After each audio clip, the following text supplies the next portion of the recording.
The narrative is the lie. The narrative says, the papacy is not the man of sin, it is not the little horn, nor is it the false prophet that Paul, Daniel, and John, being true prophets, have warned us about. This is the grand narrative that has been proclaimed or whispered, depending on the level of awareness and/or degree of opposition, ever since the Bishop of Rome arose to total ecclesiastical authority as rector of the whole Church in the 6th century. History of the Reformation in the 16th Century, Volume 1. In Greek, the term Antichrist describes its position or identifying characteristic in the world of Christendom or its relation to the true gospel message, Christ being the only door, or way to salvation. Jesus saith unto him, I am the way, the truth, and the life, no man cometh unto the Father, but by me. Anti in Greek means replacement or instead of, which word, vicarious, also means. We can now understand vicar to mean substitute, replacement, or instead of. The papacy proclaims itself to be a replacement of Christ by its very self-appointed title, Vicar of Christ, and preaches a vicarious or replacement gospel by its papal bull, Unam Sanctum. We declare, we proclaim, we define that it is absolutely necessary for salvation that every human creature be subject to the Roman pontiff. In more recent centuries, terms such as antibiotics, antifreeze, antitrust, etc., have tended to obscure the context of what Daniel, Paul, and John were alluding to, that being an impostor as much as being an adversary or opposition. In Revelation, John uses the biblical term prophet that identifies a character in prophecy having what seems to be a religious aspect about him and entitles this impostor in his writings, false prophet. The connotation is that he has a religious, spiritual, and ecclesiastical nature. He seems to be lamb-like, Christ-like, but he speaks as a dragon, Rev. 13:11, the dragon being the father of lies, he lies. Paul succinctly puts it, as I have paraphrased, an adversary who positions himself within Christendom as its head, even claiming to be God. Which is an adversary, and exalteth himself against all that is called God, or that is worshipped, so that he doeth sit as God in the temple of God, showing himself that he is God. Geneva 2 Thessalonians, chapter 2, verse 4. The temple, being Christendom as a whole, both true and false churches, of which distinction true followers make by coming out of the false churches and abandoning false doctrines. Fast forward 1,500 years to the Reformation, where the printing press led to the proliferation of Bibles, ultimately waking the world up to this impostor within Christendom who demands submission from all per Unam Sanctum, as previously referenced. The response to this potentially terminal threat was the commissioning of Loyola and his Jesuits, primarily by Pope Paul III, to execute the counter-Reformation war against Protestantism.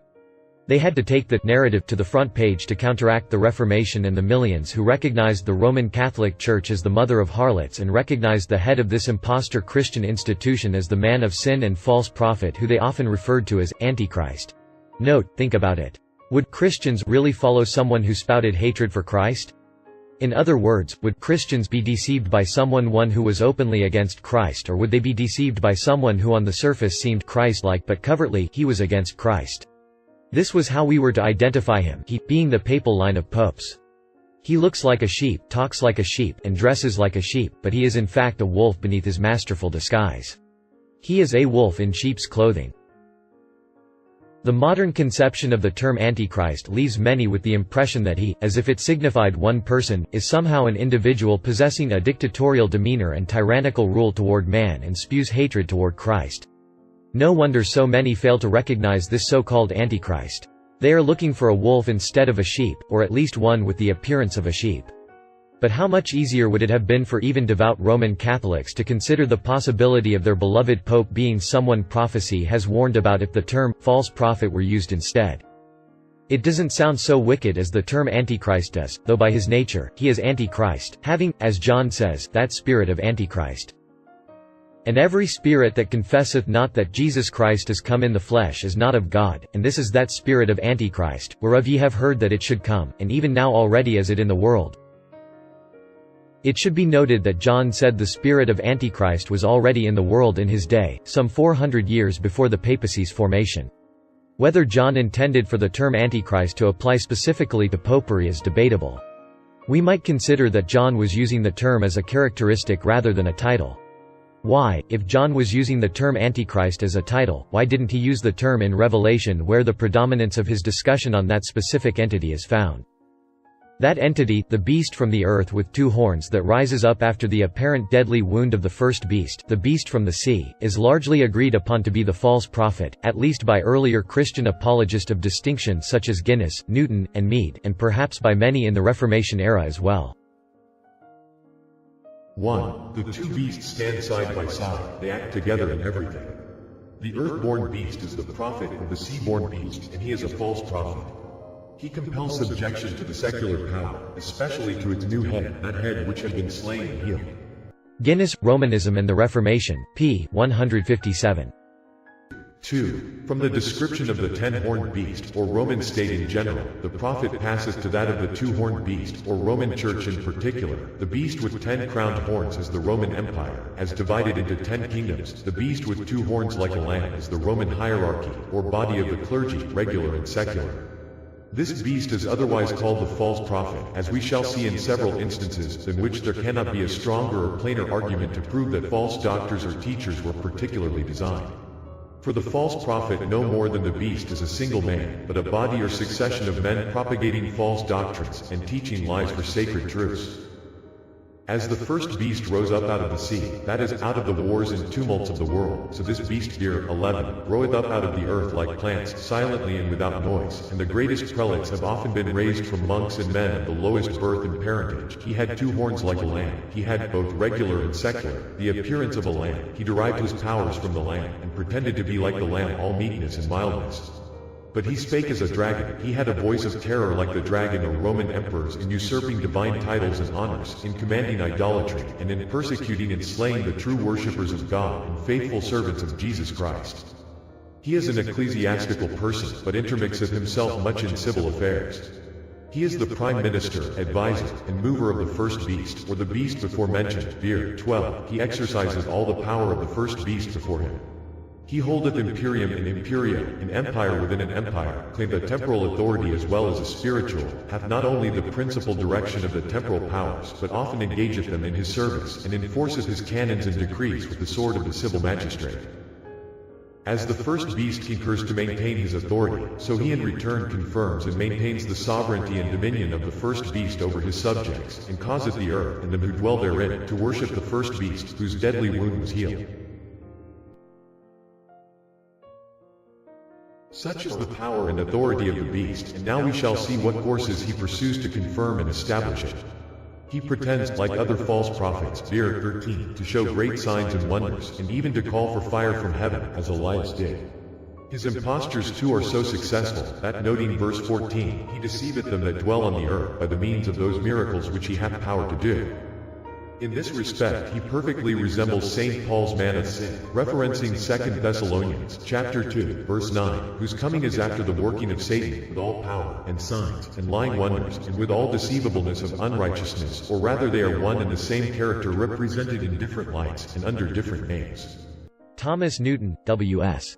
Dobson, Dissertations on the Prophecies, 1853, pages 543 to 544. 3. Synchronism 2, of the 2-horned beast, who is also the false prophet, with the 10-horned beast, who is likewise called the image of the beast. The 2-horned beast is the founder, or re-establisher of the 7-headed beast, crowned with a diadem of 10 horns, which, in fact, after his deadly wound, he restored to the image of his former state, to the great detriment of the saints, and who became possessed of power for 42 months. Having done which, he exercises all his power before him, and shows forth, or performs, great wonders in his sight. But at length, this same 2-horned beast, which John otherwise calls the false prophet, together with the other beast, in whose sight he wrought miracles, are taken as inseparable companions, and are both cast alive into the lake of fire burning with brimstone. Since, therefore, the 10-horned beast, for so I may be permitted to call the 7-headed beast when reinstated, for the sake of perspicuity, and the 2-horned false prophet are not separated from each other either in their origin or destruction, but the one administers the power of the other, audis enopion, that is, in his 8 presence, who does not perceive that they are necessarily contemporary through their whole period of time. But that the whole matter may be rightly understood, we ought to be aware that no other state of the 7-headed beast is described in the 13th chapter than that of his restoration, or last head, in which he became 10-horned, as the whole series of the description evinces. Joseph Mead, a translation of Mead's Clavis Apocalyptica, by R.B. Cooper. The Jesuits devised a brilliant plan to cloak the papacy and conceal its true identity by misdirecting the recognition of it as the false prophet who is a substitute Christ referred to as Antichrist. By creating futurism, which is the craft of interpreting prophetic scripture from an assumption that prophecies haven't been fulfilled in the historical past and require a future fulfillment, millions have and now reject the historical understanding of the prophecies concerning the Antichrist false prophet or, as Paul says, the man of sin. Reference Romanism. Romanism and the Reformation. First, note the fact that Rome's reply to the Reformation in the 16th century included an answer to the prophetic teachings of the Reformers. Through the Jesuits Ribera and Bellarmine, Rome put forth her futurist interpretation of prophecy, page 268. Now this is where the Jews come in and the creation of the Jewish state in 1948 with the Balfour Declaration 31 years earlier, though the deceptive plan is much older. If the true understanding of the man of sin standing in the temple is that of the papacy sitting at the head of Christendom, then the counter-Reformation response would be that this interpretation is incorrect and the man of sin is a future character that stands in a literal temple in Jerusalem. But how can a future Antichrist stand in a physical temple in Jerusalem when there is no temple?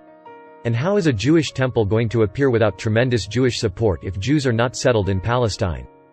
How long will the papacy be able to hide behind a fake future Antichrist? If the papacy is not the biblical, historic, and prophetic Antichrist, then there has to be someone else to play the role. And this brings us back to the narrative. The papacy is the author of Zionism and the progenitor of the modern Jewish state. The papacy and Roman Catholic Church has planted and cultivated the Zionist state of Israel from its beginning. Zionism, futurism, and dispensationalism are all elements of this great deception which involves billions of sheep being led to the slaughter by the false doctrines of dispensationalism, which is a derivative of futurism.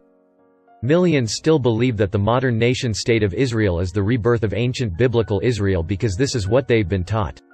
And they've also been taught the dispensational lie that says the 70th week of Daniel is unfulfilled and its future fulfillment is the restoration of Israel and involves a rebuilt Jewish temple where this fabricated Antichrist will appear in a displaced 70th week of Daniel as the 7-year end-time tribulation. They reject Christ's fulfillment of the 70th week and thereby essentially reject his atonement. They refuse to believe the papacy is and always has been, the man of sin of Paul's prophecies, the little horn of Daniel's prophecies and the false prophet of John's prophecies, whose appearance is like a lamb but who has within him the spirit of Antichrist. Even him, whose coming is after the working of Satan with all power and signs and lying wonders, and with all deceivableness of unrighteousness in them that perish, because they received not the love of the truth, that they might be saved. And for this cause God shall send them strong delusion, that they should believe a lie, that they all might be damned who believed not the truth but had pleasure in unrighteousness. 2 Thessalonians 2, 9–12. That they should believe a lie. The lie is the narrative. The lie is the narrative.